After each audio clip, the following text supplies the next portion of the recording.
Let us now study excess pressure inside a liquid drop. Excess pressure liquid drop के अंदर क्यों होता है ये समझने से पहले first of all liquid drop का शेप हम लोग देखेंगे which is spherical. Why is liquid drop spherical? Because surface tension is the property of surface of liquid due to which it tries to minimize its surface area. तो liquid drop है वो उसका जो surface है उसका surface area minimum करने के लिए वो स्पेरिकल शेप लेगा. Sphere has minimum surface area, इसीलिए वो लिक्विड ड्रॉपलेट का शेप कैसा है? स्पेरिकल. अब ये मैंने लिक्विड ड्रॉपलेट बनाया, इसके अंदर क्या है? तो इसके अंदर मान लिया हम लोग ने पानी का ड्रॉप है, तो इसके अंदर क्या है? पानी. तो इसके अंदर एवरीवेयर वी हैव वाटर. अब इसके अंदर कुछ तो प्रेशर होगा, लिक्विड के ड्रॉप के अंदर कुछ तो प्रेशर होगा. Let us call it pressure inside. और आउटसाइड प्रेशर कितना है? Surrounding pressure, atmospheric pressure. तो एटमॉस्फेरिक प्रेशर मैंने क्या बोला? P out. P out is the atmospheric pressure. Pressure inside the liquid droplet is P in. अब कौन सा प्रेशर बड़ा होगा? अंदर का प्रेशर बड़ा होगा या एटमॉस्फेरिक प्रेशर ज्यादा होगा? तो आंसर इज थोड़ा inside pressure will be greater than outside pressure. अंदर का लिक्विड के ड्रॉपलेट के अंदर जो प्रेशर है वो ज्यादा होगा as compared to outside pressure. ऐसा क्यों? सोचो, जो लिक्विड का ड्रॉपलेट है वो स्पेरिकल शेप क्यों बना? क्योंकि सरफेस टेंशन वो प्रॉपर्टी है जिसकी वजह से वो सरफेस एरिया कम से कम करना चाह रहा है. कम से कम सरफेस एरिया मतलब वो ड्रॉप छोटा होना चाह रहा है. वो ड्रॉप स्पेरिकल ले रहा है, स्पेरिकल शेप लिया और उसका स्पीयर का जो एरिया है वो कम करना चाह रहा है. तो कम करने की वजह से अंदर के डायरेक्शन में एक फोर्स रहेगा और इसीलिए अंदर के डायरेक्शन के सरफेस टेंशन की वजह से क्या होगा?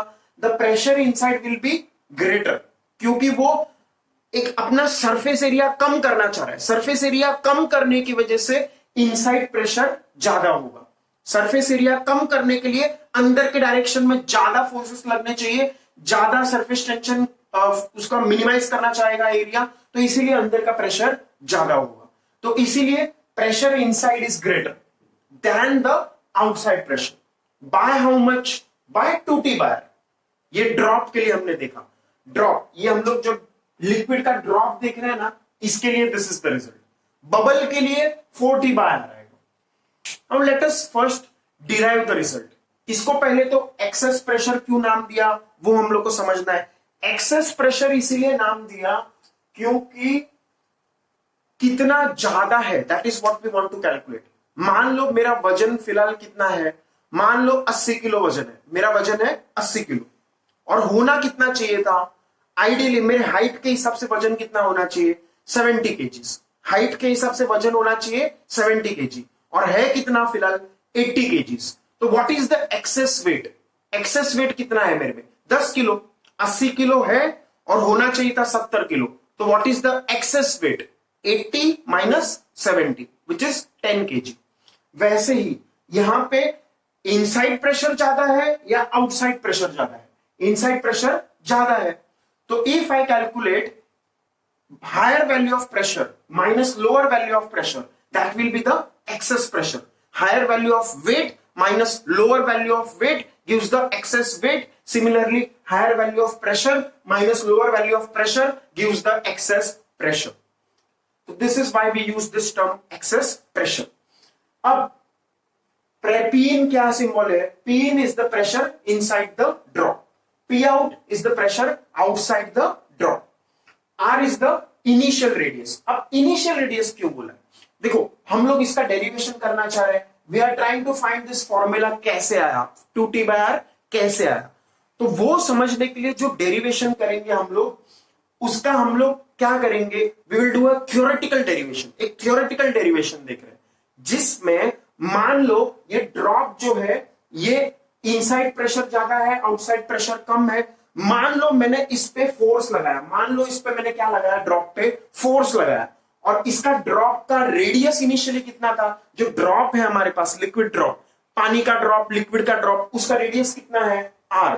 अब मान लो मैंने इसके ऊपर फोर्स लगाया और फोर्स खींच के मैं इस ड्रॉप को बड़ा करना चाह रहा है, तो उसके लिए मुझे कितना वर्क करना पड़ेगा? The work done bye me will be force into distance. Work done is force into displacement.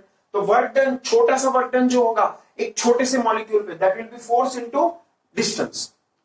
Increase in radius कितना है? dr। ये देखो dr लिखो, डेल्टा r लिखो, एक ही बात है। पहले रेडियस r था, बाद में डेल्टा r से रेडियस बढ़ गया। पहले रेडियस कितना था? r, बाद में रेडियस कितने से बढ़ गया? Delta r। So work done is force into displacement. तो work done delta w is f into delta r, increase in radius. तो r is the initial radius, r plus delta r is the expanded radius when we do work in expanding the drop। तो delta w is equal to f into delta r। ये हम लोग का यहां तक समझ में आ गया। अब pressure is force upon area. Pressure क्या होता है? Force upon area. तो force is pressure into area. तो force is pressure into area. ये कौन सा प्रेशर है? Excess pressure. Force is excess pressure into area. तो वर्क डन का फॉर्मूला क्या हो जाएगा? If I substitute F as, ये F का जो वैल्यू यहां पे हम लोग ने लिखा, इसको मैं सब्सटीट्यूट करूं यहां पे, तो F का वैल्यू कितना आएगा? डेल्टा P इंटू ए इंटू डेल्टा। नाउ एरिया कितना है? जो इस ड्रॉप है उसका रेडियस r है, तो what is the area? 4 pi r square. 4 pi r square ये एरिया है। तो ये एरिया का वैल्यू अगर मैं सब्सटीट्यूट करूं इस इक्वेशन में, तो what will be my work done? तो work done by us is delta W is equal to delta P into 4 pi r square delta r। Area को मैंने सिर्फ क्या सब्सटीट्यूट किया है? 4 pi r square. So this is our expression for work done by us. तो इतना work हम लोग को करना पड़ेगा इस ड्रॉप को एक्सपांड करने में from radius r to r plus delta. Now ये जब हम लोग वर्क करेंगे तो उसके कारण क्या होगा? उसके कारण सरफेस एनर्जी बढ़ जाएगा। Due to this work done, what will happen? Due to this work done by us, the surface energy of the drop will increase, and that increase in surface energy will be due to this work done। इस work के कारण surface energy of the drop will increase, and that is what we are trying to find now, the increase in surface energy। तो increase in surface energy के लिए पहले तो हमने formula निकाला था। जब इंक्रीज सरफेस एनर्जी का हमने फॉर्मूला डिराइव किया था, तब हमने एक्सप्रेशन यूज किया था वर्क डन का। Work done dw is equal to T dA। From this expression, if you remember the derivation of this expression, जब हम लोग सरफेस एनर्जी निकाल रहे थे, तो this was our equation which we used। तो dw is equal to T dA। तो अगर तुम्हें याद नहीं है तो डेरिवेशन देखो सरफेस एनर्जी का, there we have derived this result, dw is equal to T dA। तो dw is equal to T dA, उससे हम लोग को रिजल्ट आया था surface energy is T into delta A। तो using this result, surface energy U is T delta A, we get U is T delta A, जहां पे delta A कितना आएगा? तो delta A is the change in area, वो मैंने यहां पे कैलकुलेट किया। देखो इनिशियल एरिया कितना है? 4 पाई r स्क्वायर। बाद में इस ड्रॉप का रेडियस बढ़ गया, हो गया r प्लस डेल्टा r। तो फाइनल एरिया क्या होगा? Final area will be 4 pi into r plus delta r the whole square. Now if we expand this by a plus b the whole square, what we get is 4 pi into a square plus b square plus 2ab, मतलब r square plus delta r square plus 2r delta r। तो this is our final area. Now change in area will be final area minus initial area. Delta A क्या होता है? Final area minus initial area, which is the change in area. Final area कितना है? तो this expression is the final area. Initial area कितना है? This expression is the initial area. तो हम लोग फाइनल एरिया का वैल्यू सब्स्टिट्यूट करेंगे, इनिशियल एरिया का वैल्यू सब्स्टिट्यूट करेंगे, दोनों को सबट्रैक्ट करेंगे, and if you see this carefully, हम लोग का फाइनल आंसर आएगा 8 पाई r डेल्टा। अगर तुम ऐसा करोगे तो तुम्हें ऐसा आंसर नहीं आएगा। तो क्यों नहीं आएगा? तो सी दिस, देखो हम लोग जब ऐसा करेंगे तो एक टर्म कैंसिल हो जाएगा, 4 pi r square minus 4 pi r square, ये तो कैंसिल हो जाएगा। पर एक टर्म जो हम लोग को परेशानी देगा वो है ये टर्म डेल्टा r स्क्वायर। देखो delta r is increase in radius, थोड़ा सा ही डेल्टा r का वैल्यू कैसा है? Small. Delta r is very very small. ये जो चेंज इन रेडियस है कैसा है? Small, very very small. तो ये very very small increase in radius है, तो उसका स्क्वायर तो नेग्लिजिबल होगा। छोटे नंबर का स्क्वायर कैसा होता है, बहुत छोटा नंबर है तो उसका स्क्वायर नेग्लिजिबल होता है, जैसे 0.001 का स्क्वायर तो 0.00001, तो वो बहुत ही छोटा नंबर आएगा, तो actually we can neglect it, तो डेल्टा आर स्क्वायर को मैंने नेग्लेक्ट कर दिया, and what we get is our answer 8 pi r delta r. तो this is the change in area. तो ये जो चेंज इन एरिया है डेल्टा ए, उसका वैल्यू है 8 पाई आर डेल्टा आर। ये डेल्टा ए का वैल्यू मैं यहां पे सब्स्टिट्यूट किया, देखो डेल्टा ए का वैल्यू मैंने क्या निकाला, delta A is 8 pi r delta are, वो वैल्यू मैंने यहां पे सब्स्टिट्यूट किया, तो u is t into 8 pi r delta r. तो ये मेरा इक्वेशन नंबर 1 हो गया। ये हम लोग का इक्वेशन नंबर 2 जो वर्क डन, और equation number 1 is the increase in surface energy. जो हम लोग ने वर्क किया उसके कारण ही तो सरफेस एनर्जी में इंक्रीज आएगा। Due to this work done there will be increase in surface energy. Due to this work done in increasing the radius of the droplet, in increasing the volume of the droplet, we have this increase in surface energy. इस work done के कारण ही surface energy में increase हुआ है, and we can equate the two, how much work we do that is the amount of increase in surface energy. जितना हम work करेंगे इस ड्रॉपलेट के ऊपर उतना ही सरफेस एनर्जी इंक्रीज होगा। Hence I am equating these two equations and we get delta P, ये टर्म हम लोग का delta P 4 pi r square delta r is equal to T 8 pi r delta r. Work done is increase in surface energy, delta P 4 pi r square delta r is T 8 pi r delta. तो दोनों को मैंने equate किया। Now simple maths, pi pi क्या होगा, cancel, 4 और 8 cancel होकर 2 आ जाएगा, डेल्टा आर कैंसिल हो जाएगा, सिंगल आर और आर स्क्वायर कैंसिल होकर सिर्फ एक आर बचेगा, and our final answer is 2t upon r change. This is the excess pressure. Excess pressure मतलब कौन सा, P in minus P out. तो delta P comes out to be 2t by r. Delta P कितना आया, 2t by r. अब this is the excess pressure. Hence it is P in minus P out, which is 2t by r. I hope this derivation is clear to you. This is the excess pressure inside a liquid drop. 2t by r. अब excess pressure inside a liquid drop तो हमने निकाला, अब excess pressure inside a bubble निकालते हैं हम लोग। तो बबल और ड्रॉप में पहले तो क्या अंतर होता है वो हम लोग देखते हैं। What is the difference between bubble and drop. तो बबल और ड्रॉप में डिफरेंस क्या होता है। एक्चुअली मेरे को थोड़ा सा कपड़ा नहीं मिल रहा था, तो I rubbed it by my hand itself. तो नाउ बबल और ड्रॉप में हम लोग डिफरेंस देख रहे थे। तो लेट अस से ड्रॉप और बबल में क्या डिफरेंस है। ड्रॉप जो है वो अंदर भरा हुआ है, ड्रॉप है वो क्या, अंदर पानी से भरा हुआ है। तो drop is inside having all water, तो ड्रॉप के अंदर पूरा वॉल्यूम पानी से भरा हुआ है, जबकि बबल अंदर से खाली है। बबल अंदर से कैसा है, खाली। तो बबल अंदर से खाली है, उसके अंदर सिर्फ हवा है, और ड्रॉप के अंदर क्या है, ड्रॉप के अंदर पानी भरा हुआ है। तो that is the difference. Bubble is vacant inside, there is only air inside, and drop has liquid inside. तो हम लोग अभी बबल का निकाल रहे हैं, तो एक बबल को मैं ऐसे इमेजिन कर सकता है। मान लो ये देखो, थोड़ा मैंने एक्सेजरेट करके बताया, ये बबल का सरफेस जो है इतना मोटा नहीं होता है, इतना थिक बबल नहीं होता है, but just for understanding we are doing this diagram. तो मान लो मैंने P1, P2, P3 pressure mark किया। Suppose I call pressure here P1, suppose I call pressure here P2, suppose I call pressure here P3। P1, P2, P3 ऐसा 3 मैंने नाम दिया। तो अभी जो हमने रिजल्ट निकाला उसके हिसाब से क्या है, P in minus P out is equal to 2t by r।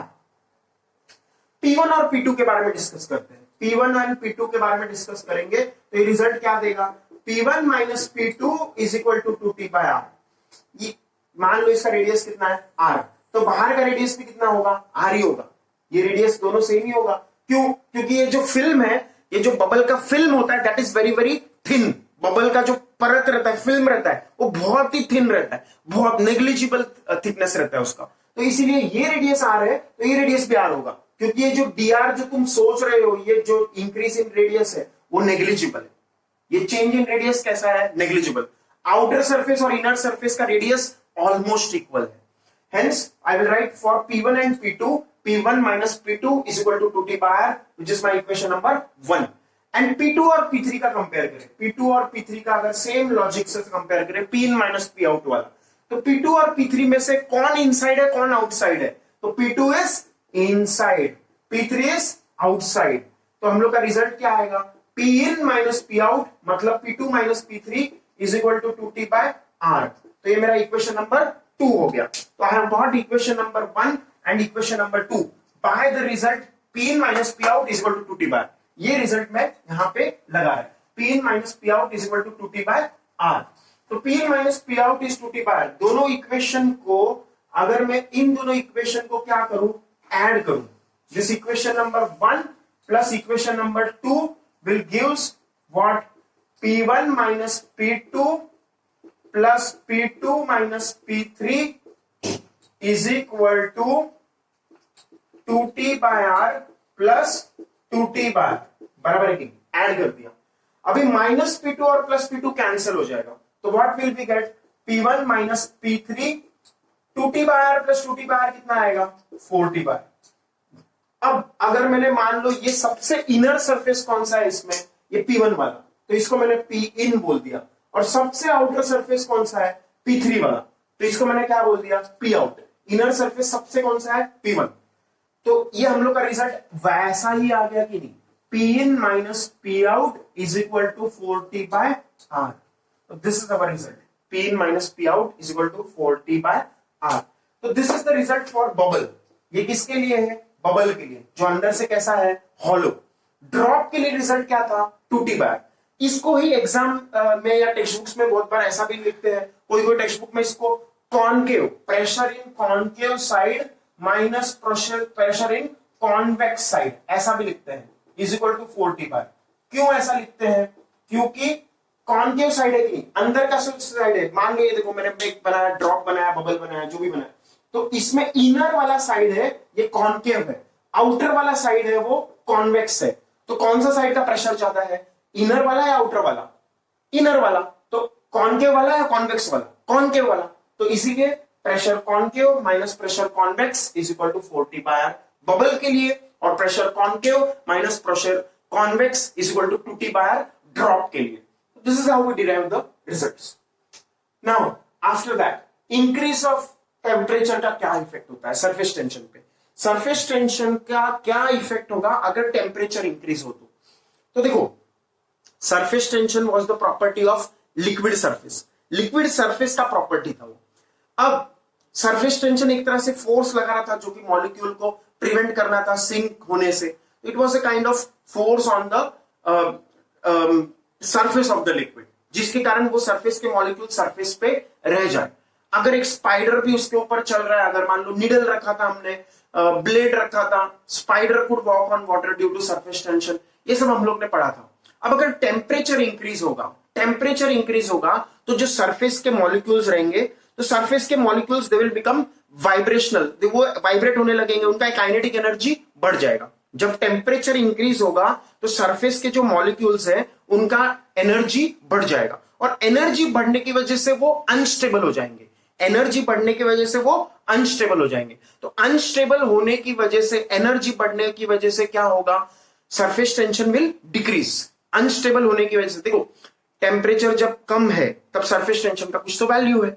अब हम लोग ने टेम्परेचर बढ़ाया तो जो सरफेस के मॉलिक्यूल्स है, सरफेस के मॉलिक्यूल्स का एनर्जी बढ़ गया तो अनस्टेबल हो गए तो what will happen? Surface tension will decrease. So that means surface tension decreases with temperature, and the equation for it is given by this equation: T is equal to T naught bracket 1 minus alpha delta theta, where T is surface tension at higher temperature, T naught is surface tension at lower temperature, generally 0 degree Celsius, and alpha is a constant, delta theta is change in temperature. ये हम लोग जो पहले linear expansion में ऐसे ही equation देखे थे। Linear expansion के बाद हम लोग ने change in resistance with temperature, variation of resistance with temperature, वहां भी ऐसा इक्वेशन देखा था। बट उन दोनों में वहां पे प्लस था, वहां पे टेम्परेचर बढ़ने के साथ लेंथ बढ़ रहा था, वॉल्यूम बढ़ रहा था, एरिया बढ़ रहा था, रेजिस्टेंस बढ़ रहा था। बट यहाँ पे सरफेस टेंशन का उल्टा है, घट रहा है, इसलिए यहाँ पे माइनस साइन है। Now after that, effect of impurities. Effect of impurities थोड़ा सा हम लोग को याद कर लेना है। देखो मैं ऐसा क्यों बोल रहा हूं कि ये याद कर लेना है, because you have to remember the results, and if they are asked in exam you have to write as it is. देखो because this has to do with the chemistry as well, थोड़ा सा chemistry का भी इसमें involvement होगा। सो soluble salt डालने से liquid का सरफेस टेंशन बढ़ेगा या घटेगा? सॉल्यूबल सॉल्ट मतलब जैसे नमक, पानी में अगर हम लोग नमक डाल दें तो सरफेस टेंशन बढ़ेगा या घटेगा? तो आंसर इज सरफेस टेंशन बढ़ेगा। पानी में नमक डाल देंगे तो सरफेस टेंशन बढ़ जाएगा। देखो that has to do with the chemical property of NaCl। NaCl का जो केमिकल प्रॉपर्टी है तो उसमें क्या होता है, Na प्लस और Cl माइनस आयंस होते हैं कि नहीं? तो Na plus Cl minus ions, उसके आजू बाजू H2O आयंस, H2O मॉलिक्यूल्स क्या कर देते हैं, हाइड्रेशन कर देते हैं। क्या कर देते हैं? हाइड्रेशन। तो according to that hydration concept, H2O यहाँ पे वो हाइड्रोजन बॉन्डिंग होता है, ये सबने सुना हुआ है hydrogen bonding. Dipole dipole interaction होता है, तो डायपोल डायपोल इंटरेक्शन के कारण क्या होगा, surface tension will increase. When salt is added to water due to the dipole dipole interactions relating to the chemistry, the surface tension will increase. Now same तरह का ही देखो यहाँ पे हम लोग उल्टा रिजल्ट देखेंगे। यहाँ पे सेम सिचुएशन रहेगा लेकिन रिजल्ट उल्टा आएगा। तो देखो स्पेरिंगली सोल्यूबल डिटर्जेंट डालेंगे तो सरफेस टेंशन कम हो जाता है। देखो नमक डाला सरफेस टेंशन बढ़ गया, डिटर्जेंट डाला सरफेस टेंशन कम हो गया। नमक डाला सरफेस टेंशन बढ़ गया, डिटर्जेंट डाला सरफेस टेंशन कम हो गया। तो ऐसा क्यों हो गया, ये भी तो एक बात है। नमक डालते ही सरफेस टेंशन बढ़ जाता है, डिटर्जेंट डालते ही पानी का सरफेस टेंशन कम हो जाता है। तो that has again to do with the chemical properties. उसका केमिकल प्रॉपर्टी, उसका केमिकल स्ट्रक्चर कैसा है। जैसे अगर तुम सॉल्ट का केमिकल स्ट्रक्चर देखो, उसके हिसाब से अंदाजा लगाओ तो सरफेस टेंशन विल इंक्रीज। और अगर तुम डिटर्जेंट का स्ट्रक्चर देखो, it is a hydrocarbon. Detergent कैसा होता है, हाइड्रोकार्बन चेन होता है, लंबा सा हाइड्रोकार्बन चेन होता है, उसमें हाइड्रोफोबिक साइट्स होती हैं और फिर बाद में वो डर्ट कलेक्ट करने वाली साइट्स होती है। डर्ट को कलेक्ट करने वाला साइट होता है उस कंपाउंड में, उस मॉलिक्यूल में, और पानी को कलेक्ट करने के लिए भी कंपाउंड साइट होती है। तो based on that chemistry we can say when we add detergent surface tension decreases. तो ये हम लोग वॉशिंग एक्शन ऑफ डिटर्जेंट समझते हैं। अभी देखो washing action of detergent has to do with the chemistry, तो that will come when you study biochemistry. Biochemistry पढ़ोगे तो you will see a detailed explanation for this, but let me explain in context of surface tension. Surface tension जो अभी हम लोग chapter पढ़ रहे हैं उसके हिसाब से हम लोग सोचते हैं।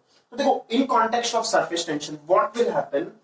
देखो ये तो सबको पता है कि जब हम लोग कपड़े सादा पानी से धोते हैं तो फिर उस केस में कपड़े उतने साफ नहीं होते। जब हम लोग कपड़े में डिटर्जेंट डालते हैं तो फिर उस केस में तो कपड़ा ज्यादा साफ होता है। तो ऐसा क्यों होगा, सरफेस टेंशन के कॉन्टेक्स्ट में। It has to do with the chemistry, biochemistry में वो आएगा, but in context of surface tension let me explain. And when we add detergent what happens is surface tension decreases, surface tension कम हो जाएगा। अब surface tension कम होता है तो उसके कारण सोचो, स्पाइडर जब पानी पे चल रहा है या नीडल जो हम लोग ने पानी के सरफेस के ऊपर रख रहा है, जब सरफेस टेंशन कम हो जाए तो स्पाइडर का क्या होगा। स्पाइडर पानी के ऊपर चल रहा है, नीडल भी हम लोग ने पानी के ऊपर रखा है, तो ये दोनों फ्लोट हो रहे थे। क्यों फ्लोट हो रहे थे, सरफेस टेंशन की वजह से फ्लोट हो रहे थे पानी के ऊपर।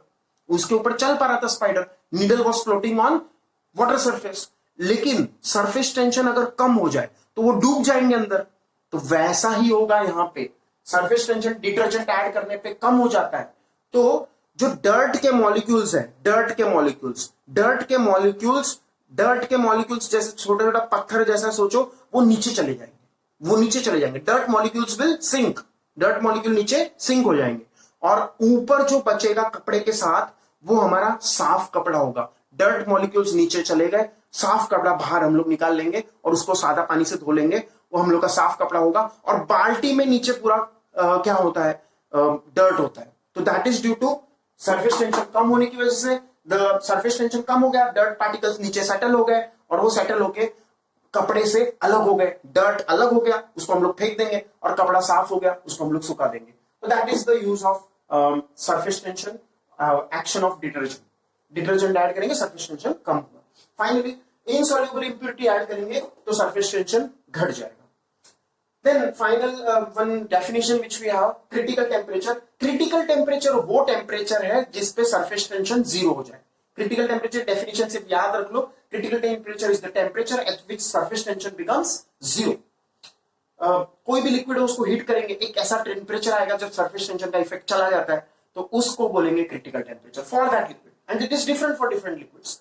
फाइनली और एक बात बोला जाए, अगर मान लो हमारे पास एक कांच का ग्लास है, कांच का ग्लास और पानी, कांच का ग्लास और पानी, हम लोग ने कांच का ग्लास लाल कलर में बनाया था, तो let me make it once more, कांच का ग्लास क्लीन, साफ, और उसमें पानी भी एकदम साफ, पानी भी कैसा है, एकदम साफ। तो पानी एकदम साफ होगा जब, देखो हम लोग ने देखा था पानी के मॉलिक्यूल्स उछल उछल के ग्लास के मॉलिक्यूल्स के साथ बॉन्ड बनाने आ रहे थे, बट यहां ऐसा नहीं होगा। The angle of contact for pure water, देखो highly pure water, highly pure water है, वो ग्लास के सरफेस के साथ एंगल ऑफ कॉन्टैक्ट 0 बनाता है। एंगल ऑफ कॉन्टैक्ट कैसा होता है, 0 डिग्री। अदरवाइज जो हम लोग नॉर्मल वाटर है, मिनरल वाटर ले लो, सॉल्ट वाटर ले लो, तो इस सब में पानी के मॉलिक्यूल उछल उछल के ऊपर आएंगे। देखो हम लोग ने पहले भी देखा था मरकरी में एंगल ऑफ कॉन्टैक्ट कितना था, 137 डिग्री, 140 डिग्री के आसपास है। Clean water with glass angle of contact is 0 degree. Anything else in surface tension, like there are more many things in surface tension. देखो बहुत सारे एप्लीकेशन हो सकते हैं, we can not cover everything, but let us say one more application अगर देखें तो raincoat के बारे में अगर बात करें, रेनकोट जो हम लोग बारिश में पहनते हैं, छाता हो गया, रेनकोट हो गया, तो रेनकोट और छाता ये कैसे काम करते हैं वो भी हम लोग देखते हैं। तो देखो व्हाट हैपेंस, पानी का मॉलिक्यूल और ग्लास का मॉलिक्यूल, देखो वाटर के केस में कौन सा फोर्स ज्यादा होता है, वाटर और ग्लास लिया था हम लोग ने, वाटर और ग्लास, तो वाटर और ग्लास के केस में पानी के मॉलिक्यूल्स एडहेसिव बिहेवियर दिखा रहे थे या कोहेसिव बिहेवियर दिखा रहे थे, एडहेसिव।